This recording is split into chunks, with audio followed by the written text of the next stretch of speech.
Quel est ce secret qui fait que les grands orateurs sont justement des grands orateurs?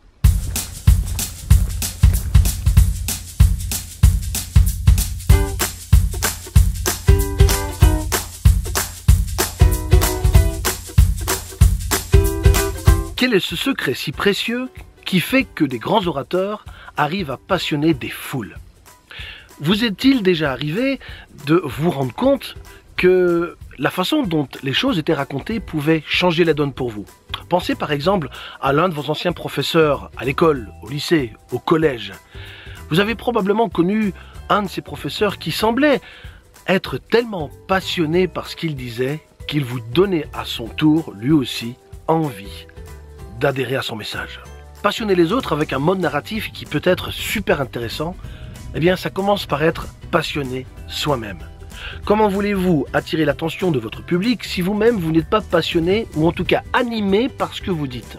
Les plus beaux discours, ceux qui sont probablement les plus enflammés ou en tout cas les plus profonds, ont toujours été donnés par ceux qui avaient un pouvoir de conviction extraordinaire parce qu'eux-mêmes sont des gens convaincus. Regardez par exemple aujourd'hui. Aujourd'hui, je suis dans les Pyrénées, je suis du côté espagnol des Pyrénées. On est arrivé par le Pays Basque français à Saint-Jean-Pied-de-Port et on est arrivé avec plusieurs voitures, avec un groupe d'une association dans laquelle je fais partie.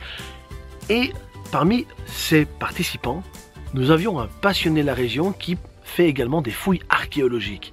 Et forcément, cet homme nous a raconté des histoires extraordinaires. Non seulement raconté des histoires, mais il nous a amené loin là derrière, jusqu'à une tour romaine où il nous a expliqué quels étaient les fondements de cette tour, quelle était approximativement la datation de cette tour, et puis encore plus loin, il nous a expliqué qu'il y avait des fouilles archéologiques qui se font ici dans le coin, des fouilles où ils ont fait des découvertes vieilles de plus de 2000 ans.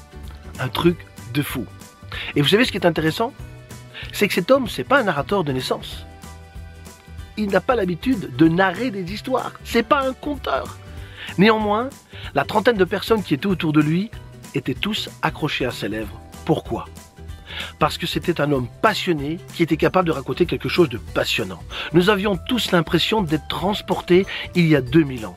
Il avait cette capacité à nous partager ce qu'il a découvert, ce qu'il a ressenti. Et forcément, ça nous passionnait tous. Vous l'avez? La clé d'un secret des bons orateurs, c'est tout simplement d'être passionné. Alors peut-être avez-vous l'impression que vous n'êtes pas légitime. Et ce manque de légitimité, couplé à un manque de confiance en soi, peut effectivement vous empêcher de raconter des histoires, mais alors de bien les raconter. Eh bien, laissez-moi juste vous donner ceci en cadeau. Je sais, je suis bon, c'est comme ça, je suis comme ça. La légitimité, c'est votre passion. Que votre légitimité soit acquise par un diplôme académique, ou tout simplement par une expérience de vie, par quelque expérience que ce soit, pourvu que cette expérience vous ait vous-même passionné, que vous ayez vous-même travaillé cette expertise, que cette expertise soit autodidacte ou institutionnelle, peu importe, pourvu que vous-même vous ayez pris le temps d'approfondir le sujet à un point tel que vous êtes capable de communiquer cette passion avec l'autre. Et pas besoin d'être un grand narrateur pour pouvoir transporter les foules dans votre discours. Retenez cette clé. Êtes-vous passionné? Si vous l'êtes, ne faites juste qu'une chose et ne pensez juste qu'à une seule chose, c'est partager cette passion avec l'autre. Car au fond, c'est ça l'intérêt de la narration. C'est pas une question d'ego, moi au centre de l'intérêt, mais mon histoire au service des autres.